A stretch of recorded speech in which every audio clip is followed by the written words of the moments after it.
তো আসসালামু আলাইকুম, সবাই কেমন আছেন? আলহামদুলিল্লাহ আমিও ভালো আছি। তো সকাল সকাল উঠে গেলাম। এখন আমি ফ্রিজ খুলবো, ফ্রিজে কি আছে দেখলাম। আর এই যে ডিপ ফ্রিজে দেখেন কত কিছু, কোনো কিছুই খুঁজে পাই না।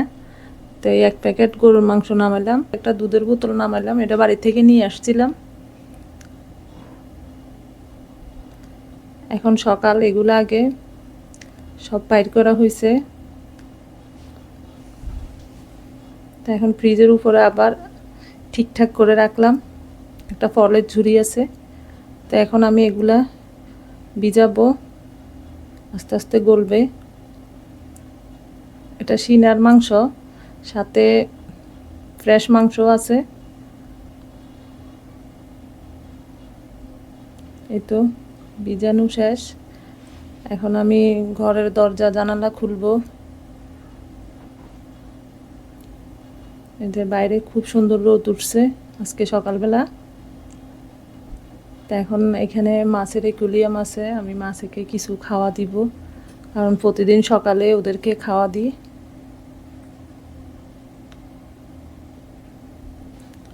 তো এখন আমি হালকা পাতলা ঘরটা গুছিয়ে নিব। তো আমি এখানে যা আছে টেবিল পরিষ্কার করে নিলাম, সব কিছুই। এই যে ওয়াল শোকেসটাও পরিষ্কার করে নিলাম হালকা পাতলা, কারণ এগুলোর মধ্যে অনেক ধুলাবালি পড়ে। এটা আমার প্রতিদিনের কাজ। এখন আমি বিছানাটা গুছিয়ে নিব সুন্দর করে।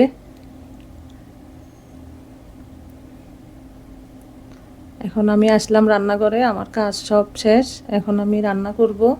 তো মাংসটা ধুয়ে নিলাম পরিষ্কার করে। এখন আমি এটার মধ্যে আদা রসুন সব মশলা দিয়ে দিব একে একে। এই যে গরম মশলা,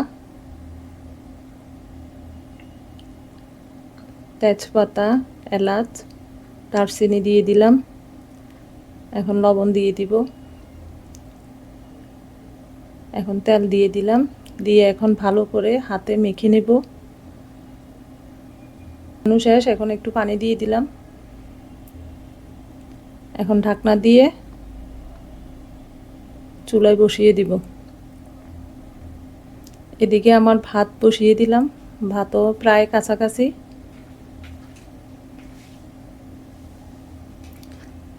এই যে মাংস বসিয়ে দিলাম, মাংসতে আমি 3টা সিটি দিলাম। এই তো মাংস সিদ্ধ হয়ে গেছে। আর আমি এদিকে এই চুলাতে পেঁয়াজ পাতা ভাজি বসিয়ে দিলাম।